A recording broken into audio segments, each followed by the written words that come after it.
Cinema వాళ్ళని ఎంత వేధింపులు చేశారని కేటీఆర్ ఉద్దేశించారు. అవునండి, ఆయనకు మంత్రిగా ఉన్నప్పుడు అహంకారంతో మదం ఎక్కి ఎంతోమంది సినిమా యాక్టర్ల జీవితాలతో ఆడుకొని ఈరోజు వాళ్ళని డ్రగ్స్ కేసులో ఇరికిచ్చి ఆయన మాత్రం పక్కకు తప్పుకొని ఈరోజు ఎంతో మానసిక వేదనకు గురయ్యి ఒక విధంగా ఈరోజు నాగ చైతన్యకు విడాకులు అవ్వడానికి కారణం కూడా కేటీఆర్ గారే. నేను ఓపెన్గా చెప్తా ఉన్నాను. మీరు ఎంక్వైరీ కొండా సురేఖ దొంగ ఏడుపులు దొంగ మాటలు మాట్లాడుతుంది. గతంలో ఫోన్ ట్యాపింగ్ సంబంధించి హీరోయిన్ల ప్రస్తావన మాట్లాడారు కదా, అప్పుడు ఆమె మహిళ కాదా? అప్పుడు ఆ మనోభావాలు దెబ్బతిన్నట్టు ఎందుకు మాట్లాడలేదు? ఆ రోజు కూడా మాట్లాడినా ఫోన్ ట్యాపింగ్లు చేశారు అనేటువంటి విషయంలో కూడా నేను మాట్లాడినా. ఆయన వినకపోతే ఉంది అని చెప్పి వాళ్ళ మనోభావాలు దెబ్బతీశారంటున్నాడు. ఫోన్ ట్యాపింగ్ అవును చేసింది ఎవరు? మీరే కదా. మీరు చేయడం అనేది తప్పు అని చెప్పి మేము బహిర్గతం చేశాం కానీ పేర్లు చెప్పలేదు కదా. ఈ రోజు నేను చెప్తా ఉన్నా కదా, నాగ చైతన్య సామంత్య విడిపోవడానికి కారణం కేటీఆరే. ఈరోజు చాలామంది హీరోయిన్లు తొందరగా పెళ్లిళ్ళు చేసుకొని సినిమా ఫీల్డ్ నుంచి తప్పుకోవడానికి కారణం కూడా కేటీఆరే. ఆయన ఆ రోజు మత్తు పదార్థాలకు అలవాటు పడి వాళ్ళను కూడా మత్తు పదార్థాలకు అలవాటు చేసి రేవ్ పార్టీలు చేసుకొని మదమెక్కి వాళ్ళ జీవితాలతో ఆడుకొని బ్లాక్మెయిల్ చేసి వాళ్ళను ఇబ్బంది పెట్టినటువంటి వ్యక్తి కేటీఆర్. అది అందరికీ కూడా తెలుసు, సినిమా ఫీల్డ్లో అందరికీ తెలుసు, అది ఓపెన్ రహస్యము. ఎందుకండి ఎందుకేడు దొంగ మాటలు నా మీద వ్యక్తిగతంగా నా క్యారెక్టర్ అసోసియేషన్ చేసినప్పుడు నేను ఎందుకు దొంగ ఏడుపులు ఏడుస్తాను? నువ్వు ఎవరి మీద వచ్చినప్పుడు ఏడిస్తే ఏదో నాటకం చేసినట్టు నా క్యారెక్టర్ అసాసినేషన్ చేస్తారు, నా మీద అసభ్యకరమైనటువంటి పోస్టులు పెడతారు. సిగ్గు లేకుండా మీ భారతీయ రాష్ట్ర సమితి పైన పేరు ఉంటుంది, అకౌంట్ పేరు, కింద మీ ఫోటోలతోటి కామెంట్లు ఉంటాయి. ఇవన్నీ ఉంటే అట్లీస్ట్ కొంచెమన్నా మనసున్న మనిషిగా హరీష్ రావు గారు ఒక ట్వీట్ చేశాడు, నువ్వు మనిషివేనా? అసలు నువ్వు ఒక తల్లికి పుట్టలేదా? ఒక భార్యను చేసుకోలేదా? ఒక బిడ్డను కనలేదా? నువ్వు మనిషివి కాదా? పశువువా? నువ్వెందుకు రియాక్ట్ అవుతలేవు? మీ భారతీయ నువ్వు ఒక వర్కింగ్ కమిటీ ప్రెసిడెంట్గా నువ్వు రియాక్ట్ కావాల్సిన అవసరం ఉంది. అకౌంట్ మాది కాదని చెప్పాల్సిన అవసరం ఉంది.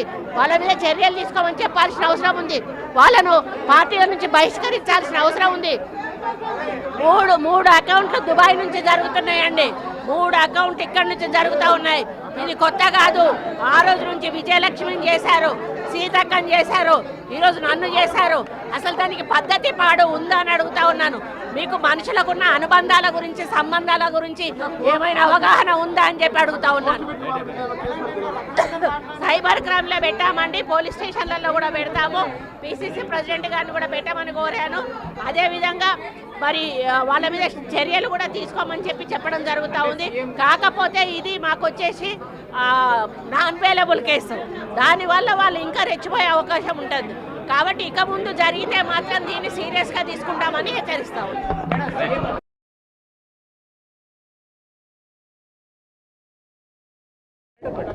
నేను నిన్న గాంధీ భవన్లో మాట్లాడేటప్పుడు మరి కేటీఆర్ గారు క్యారెక్టర్ గురించి, మరి వారి గతంలో వారు చేసినటువంటి కార్యక్రమాల గురించి, మహిళల మీద వారికి ఉన్నటువంటి మరి చులకన భావం గురించి మాట్లాడుతూ మరి ఆయన నన్ను రొచ్చగొట్టే విధంగా మాట్లాడినప్పుడు నేను భావోద్వేగానికి లోనై మరి కొన్ని ఆయన మీద నేను విమర్శలు చేయాల్సిన అవసరం వచ్చింది.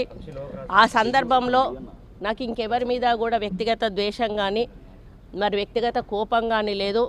అనుకోని ఆ సందర్భంలో ఒక కుటుంబం మాట నేను తీయడం ఏదైతే ఉందో అది అనుకోకుండా నా నోటి నుంచి జరగడం జరిగింది. ఆ తర్వాత వారి ట్వీట్ చూసిన తర్వాత నేను కూడా చాలా బాధపడ్డాను. ఎందుకంటే ఏ విషయంలో నేనైతే బాధపడతా ఉన్నానో ఆ విషయంలో నేను ఇంకొకరిని నొప్పించాను అని తెలిసి రాత్రి వెంటనే మరి దాన్ని వెనక్కి తీసుకుంటూ నేను ట్వీట్ చేయడం జరిగింది. కాబట్టి నాకు జరిగిన అవమానం, నేను పడ్డ బాధ ఇంకొకరు పడకూడదు అనేటువంటి ఒక ఆలోచనతోటి నేను బేషరతుగా దాన్ని వెనక్కి తీసుకోవడం జరిగింది. కానీ కేటీఆర్ విషయంలో మాత్రం తగ్గేది లేదు. ఆయన తప్పనిసరిగా క్షమాపణ చెప్పాల్సిన అవసరం ఉంది. ఆయనే చేసేదంతా చేసి ఈరోజు నన్ను క్షమాపణ చెప్పాలి అని డిమాండ్ చేయడం ఏదైతే ఉందో మరి దొంగ అని తనే దొంగ అని అరిచినట్టుగా ఉంది. ఆ విషయంలో మాత్రం ఎట్టి పరిస్థితుల్లో కూడా వెనక్కి తగ్గేది లేదు.